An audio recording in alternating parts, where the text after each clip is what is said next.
안녕하세요.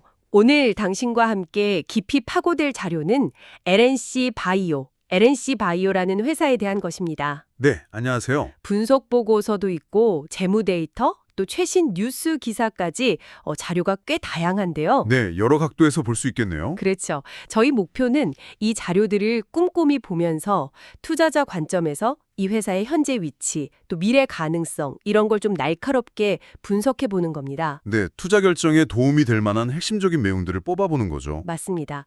특히 어제 보니까 주가가 상한가를 기록했더라고요. 네, 맞아요. 최근 움직임이 아주 뜨겁죠. 그래서 더 흥미로운 분석이 될 것 같습니다. 자, 그럼 바로 시작해 볼까요? 네, LNC 바이오.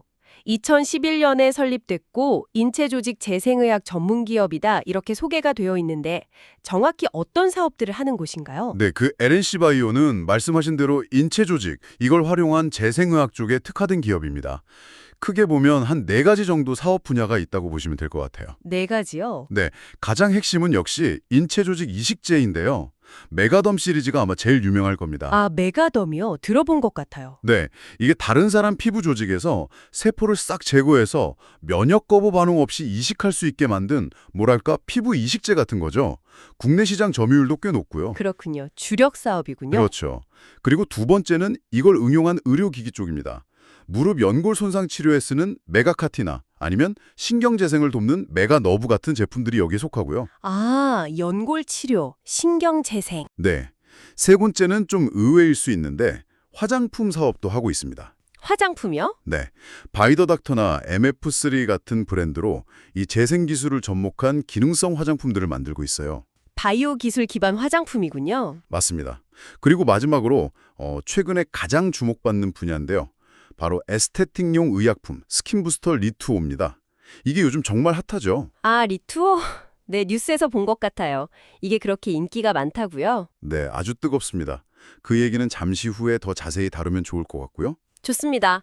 그럼 우선 이 회사의 기본적인 재무 상태부터 좀 짚어볼까요? 최근 실적이 좀 개선되고 있다는 얘기도 있던데요. 네, 맞습니다. 그 실적 흐름을 보는 게 중요한데요. 2024년 연결 기준으로 보면 매출이 747억 원이었고 영업 손실이 21억 원이었어요. 적자였죠. 아, 작년엔 적자였군요. 네. 그런데 이제 2025년에 들어서면서 분위기가 확 바뀌고 있습니다. 상반기 연결 매출이 383억 원으로 작년 같은 기간보다 한 11% 넘게 증가했고요. 오, 증가했네요. 네. 별도 기준으로 보면 330억 원으로 이건 15%나 늘었습니다. 15%요? 특히 이제 주목할 게 2분기 실적인데요. 연결 매출이 206억 원으로 역시 15% 증가했고 별도 기준으로 보면 드디어 영업이익 12억 원을 내면서 흑자 전환에 성공했습니다. 와, 흑자 전환 이거 상당히 중요한 포인트네요. 그렇죠. 이게 시장에는 아주 긍정적인 신호로 받아들여진 거죠. 그렇군요. 그런데 실적 개선은 좋은데 재무 건전성 자체는 어떤가요? 부채라던가 유동성이라던가 투자자 입장에선 이것도 중요하잖아요. 네, 아주 중요한 부분이죠. 꼭 짚어봐야 합니다. 2024년 말 기준으로 좀 보면요. 유동자산이 1,893억 원, 부채 총계가 1,662억 원, 그리고 자본 총계는 1,573억 원 수준입니다. 네. 여기서 딱 눈에 띄는 게 부채 비율인데요. 105.68%가 나옵니다. 100%가 넘네요. 네, 보통 우리가 부채 비율 100% 이하를 안정적이라고 보는데 그거보다는 조금 높은 수준이죠. 이건 분명히 투자 시에 고려해야 할 위험 요인 중 하나입니다. 그렇군요. 부채는 좀 신경 쓰이네요. 네. 다만 단기적인 지급 능력을 보여주는 지표죠. 유동 비율. 이건 343.1%로 상당히 양호한 편입니다. 아, 유동 비율은 높군요. 네. 그래서 단기적으로 자금 압박을 받을 가능성은 좀 낮다. 이렇게 볼 수 있겠습니다. 부채는 좀 있지만 단기 유동성은 괜찮다. 알겠습니다. 그럼 가치 평가는 어떤가요? PBR이나 PER 같은 지표들 말이죠. 그 가치평가 지표들, 이게 자료마다 또 어느 시점을 기준으로 보느냐에 따라 조금씩 다르게 나오긴 하는데요. 네, 그럴 수 있죠. 2025년 9월 5일, 그러니까 바로 어제자 기준으로 보면요. PBR, 주가 순자산 비율이죠. 이게 뭐 3배 초반에서 5배 후반까지 좀 다양하게 계산이 됩니다. 범위가 꽤 넓네요. 네. 그리고 PER, 주가 수익 비율은 한 4배 초반에서 8배 초반 정도로 나오고요. PER이 4배에서 8배 사이면 네. 이게 동종업계나 시장 평균이랑 비교해보면 상대적으로 좀 낮은 수준일 수가 있어요.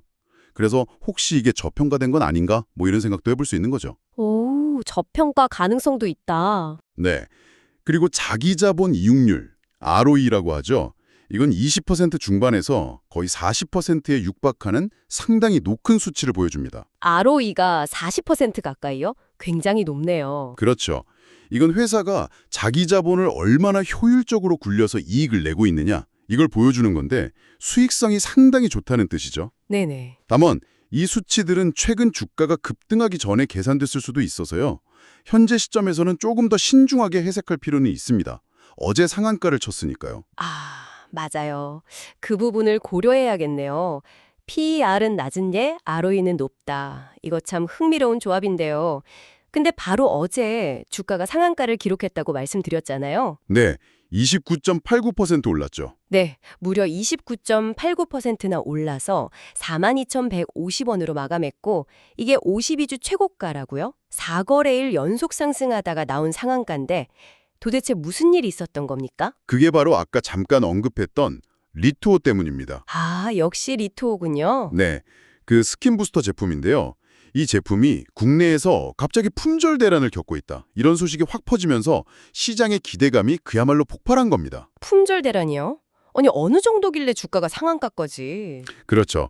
이게 단순히 뭐 제품 하나 잘 팔린다 이런 차원을 넘어서 LNC 바이오의 그 에스테틱 사업, 이 성장성에 대한 아주 강력한 시그널로 시장이 받아들인 거죠. 와, 품절 대란이라. 그 리투오가 뭐길래 이렇게까지 시장이 열광하는 걸까요? 기존 스킨 부스터 제품들이랑 뭔가 다른 특별한 점이 있나요? 네, 그 차별점이 확실히 있습니다. 리투오는 기존 제품들하고 좀 다르게 세포 외기질 복합체라는 기술을 적용했다고 하거든요. 세포 외기질, ECM 복합체요.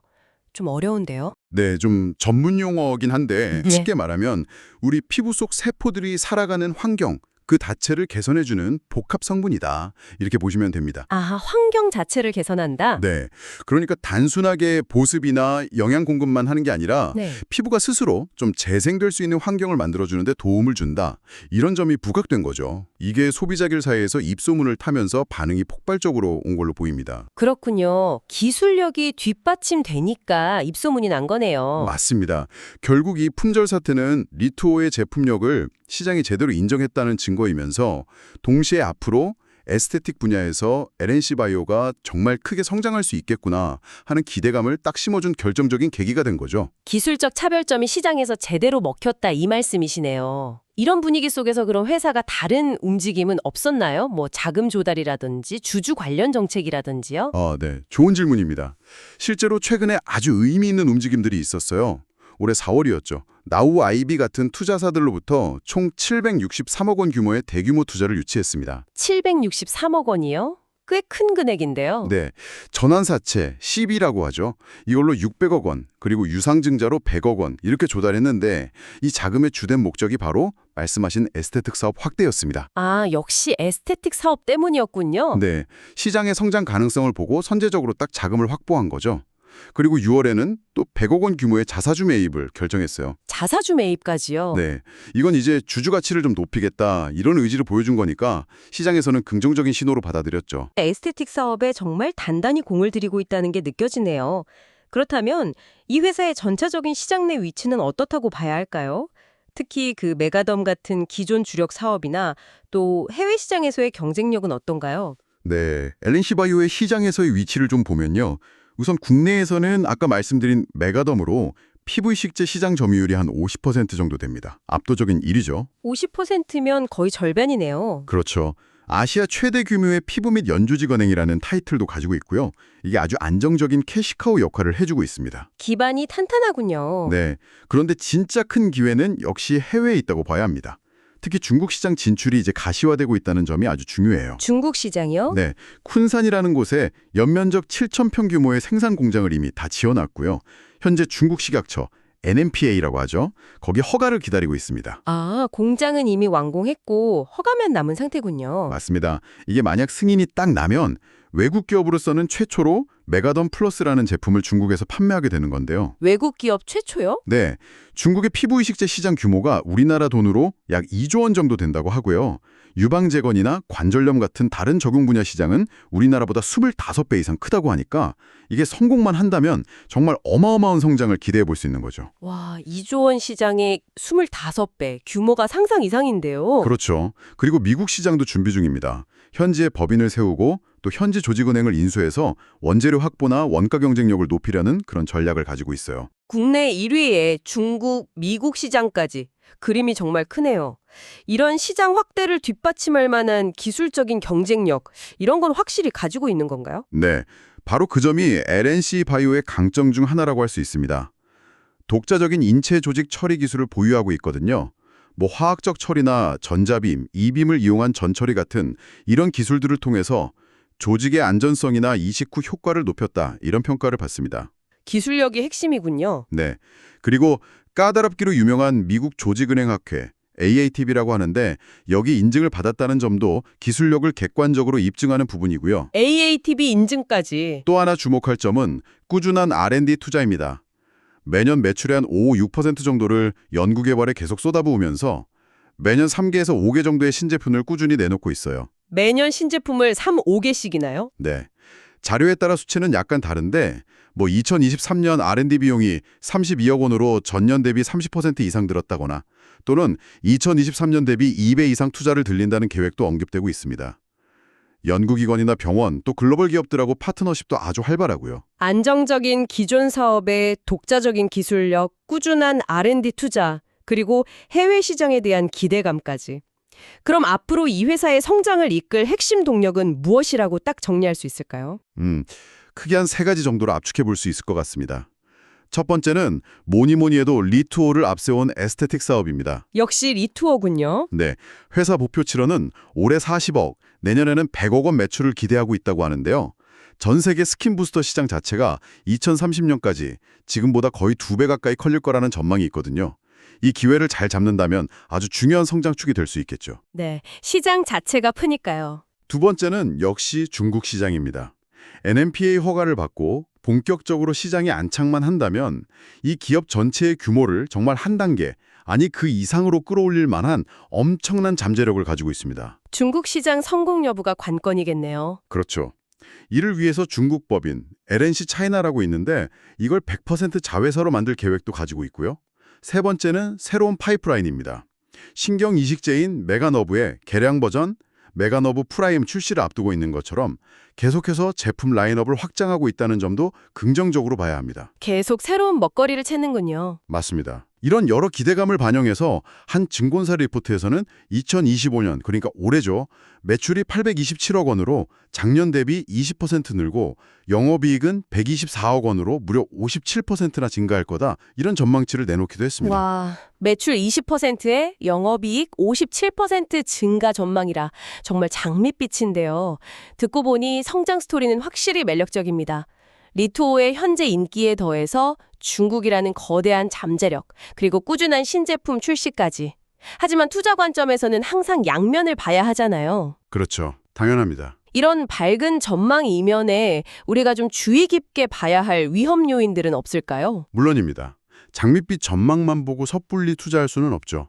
기회 요인만큼이나 위험 요인도 명확하게 인지하고 있어야 합니다. 네. 우선 긍정적인 측면, 그러니까 기회 요인을 다시 한번 정리해보면 말씀하신 대로 리투오의 성공적인 시장 안착과 그 성장 모멘텀, 그리고 중국 시장 진출의 가시화와 그 엄청난 잠재력, 또 메가덤 기반의 안정적인 국내 시장 지배력도 있고요. 네, 탄탄한 기반. 그렇죠. 그리고 2분기 흑자 전환으로 확인된 실적 개선 추세, 지속적인 R&D 투자와 파이프라인 다각화, 또 대규모 투자 유치를 통한 성장 동력 확보, 자사주 매입 같은 주주 친화 정책, 이런 것들을 꼽을 수 있겠습니다. 장점들이 많네요. 네, 아까 말씀드린 낮은 PER과 높은 ROE 같은 지표도 물론 최근 주가 급등을 감안해야겠지만 여전히 매력적인 부분이고요. 네, 기회 요인은 충분히 알겠습니다. 그럼 반대로 우리가 좀 경계해야 할 부분? 잠재적인 위험 요인은 어떤 것들이 있을까요? 아까 부채 비율이 좀 높다고 하셨는데 그것과 연관이 있을까요? 정확합니다. 가장 먼저 짚어야 할 것이 바로 그 재무 부담입니다. 앞서 언급했던 100%가 넘는 부채 비율도 그렇고요. 특히 올해 4월에 발행한 600억 원 규모의 전환사채, 이 CB가 문제입니다. 600억 10이요? 이게 왜 문제죠? 이게 전환사채라는 건 나중에 주식으로 전환될 수 있는 권리가 붙어 있는 거거든요. 근데 만약 이게 대규모로 주식으로 전환된다. 그러면 시장에 갑자기 많은 물량이 쏟아져 나오면서 주가에 부담을 줄 수가 있어요. 이걸 오버행 이슈라고 하죠. 아, 물량 부담이 생길 수 있다. 네. 그리고 기존 주주들 입장에서는 자기 지분 가치가 희석될 위험도 있고요. 이게 첫 번째 위험 요인입니다. 네, 재무 부담과 오버행 이슈. 또 다른 건요? 두 번째는 주가 변동성 그 자체입니다. 최근 4거래일 연속 상승에 어제는 상한가까지 기록하면서 52주 최고가를 경신했잖아요. 단기적으로 주가가 너무 빠르게, 좀 가파르게 올랐다는 인식이 있습니다. 그렇죠. 좀 부담스러울 수 있죠. 네, 언제든지 차익 실현 매물이 나오면서 조정받을 가능성이 있고요. 또 과열에 대한 우려도 제기될 수 있습니다. 단기 급등에 따른 조정 가능성. 맞습니다. 세 번째는 사업 자체의 불확실성입니다. 특히 큰 기대를 모으고 있는 중국 시장 진출, 이게 NMPA 허가가 과연 언제 나올지, 또 허가를 받더라도 현지에서 얼마나 빨리 자리를 잡을 수 있을지는 아직 미지수거든요. 중국 시장이 워낙 크지만 그만큼 변수도 많으니까요. 그렇죠. 중국 내 경쟁도 엄청 치열할 거고요. 일부 자료에서는 불법적인 방식으로 원재료를 조달하는 경쟁사 이야기도 나올 정도니까 만만치 않은 시장입니다. 네 번째는요? 네 번째는 바이오 산업 자체가 가지는 고유의 위험입니다. 신제품 개발 과정에서 예상치 못하게 임상에 실패한다거나 허가가 지연될 가능성은 늘 존재하고요. 또 정부 규제 환경 변화 같은 것도 사업에 영향을 줄 수 있는 리스크죠. 바이오 기업의 숙명이군요. 네, 마지막으로 실적 측면에서도 현재 리투오에 대한 기대가 너무 크다 보니까 자칫 특정 제품에 대한 의존도가 너무 높아지는 건 아닌지 이 부분도 좀 경계할 필요가 있습니다. 아, 포트폴리오 다각화 측면에서요? 그렇죠. 과거 실적을 보면 2024년에는 적자를 기록하는 등 좀 변동성이 있었고요. 2분기 흑자 전환이 과연 지속 가능한 건지 이것도 조금 더 지켜볼 필요가 있습니다. 일회성 요인은 아니었는지 같은 것들이요. 정말 다각도로 살펴봐야 하는군요. 리투오라는 강력한 엔진을 달았지만 동시에 부채와 시비라는 짐도 있고 중국이라는 안개 속도 헤쳐나가야 하고 최근 주가 급등은 이런 기대와 우려가 막 교차하는 시장의 복잡한 심리를 보여주는 것 같기도 하고요. 네, 정확히 보셨습니다. 자, 그럼 이 모든 정보를 종합했을 때 LNC 바이오에 대한 당신의 최종적인 평가는 어떻습니까? LNC 바이오는 분명히 인체 조직 재생 분야에서는 기술력을 인정받고 있고 또 메가덤이라는 확실한 캐시카우를 가진 강자입니다. 이건 분명해요. 네. 여기에 리투오라는 아주 강력한 새로운 스타 상품이 등장했고 또 중국 시장 진출이라는 날개를 달면서 강력한 성장 스토리를 지금 쓰고 있는 것도 사실이고요. 2분기 흑자 전환은 이 스토리의 신뢰를 더해주고 있죠. 그렇죠. 시장의 뜨거운 관심이나 주가 상승은 바로 이런 점들을 반영하는 결과일 겁니다. 하지만 동시에 아까 지적했던 높은 부채 비율이라든지 전환사채라는 잠재적 박탄, 또 중국 사업의 성공 여부라는 아주 큰 숙제, 그리고 단기적으로 급등한 주가에 대한 부담감 같은 투자자로서 반드시 고려해야 할 위험 요인들도 아주 명확하게 존재합니다. 네, 위험 요인도 분명하죠. 네, 결국 LNC 바이오는 높은 성장 잠재력과 만만치 않은 위험 요인을 동시에 안고 있는 전형적인 하이 리스크 하이 리턴 가능성을 지닌 투자 대상이다. 이렇게 볼 수 있겠습니다. 아, 하이 리스크 하이 리턴. 모든 내용을 깔끔하게 정리해 주셨네요. 안정적인 기반 위에 새로운 성장 동력을 장착했지만 그 과정에서의 재무적, 사업적 위험 요인도 분명하다는 말씀이시군요. 그렇죠. 그래서 당신께 마지막으로 던지고 싶은 질문 혹은 생각해 볼 거리는 이겁니다. 리투오를 둘러싼 현재의 열기, 이건 분명 인상적입니다. 네. 하지만 당신께서 좀 더 긴, 장기적인 관점에서 LNC 바이오를 보신다면 이 뜨거운 열기 너머에 있는 중국 사업의 실제적인 성과 도출, 이게 정말 중요하고요. 또 메가카티나 메가너브 같은 다른 주요 파이프라인들의 성공적인 상업화, 이런 것들이 현재 높은 시장 가치를 얼마나 잘 뒷받침해 줄 수 있을지. 네, 지속 가능한 성장을 위해서죠. 네, 특히 아까 말씀드린 전환사채 발행에 따른 잠재적인 주식 가치 희석 가능성까지 다 고려했을 때 이걸 어떻게 평가하시겠습니까? 아마 이 질문에 대한 당신의 답이 앞으로 LNC 바이오의 주가 향방을 예측하는데 아주 중요한 열쇠가 되지 않을까 싶습니다. 네. 리토의 단기 성공을 넘어서 중국 시장과 다른 파이프라인의 장기적인 성공 가능성, 그리고 재무적 부담 요인을 종합적으로 평가하는 것이 핵심이다. 이 말씀이시군요. 오늘 LNC 바이오에 대한 정말 심층적인 분석 아주 유익했습니다. 네, 저도 즐거웠습니다. 오늘 저희가 나눈 이야기들이 당신의 현명한 투자 결정에 좋은 참고가 되기를 바랍니다.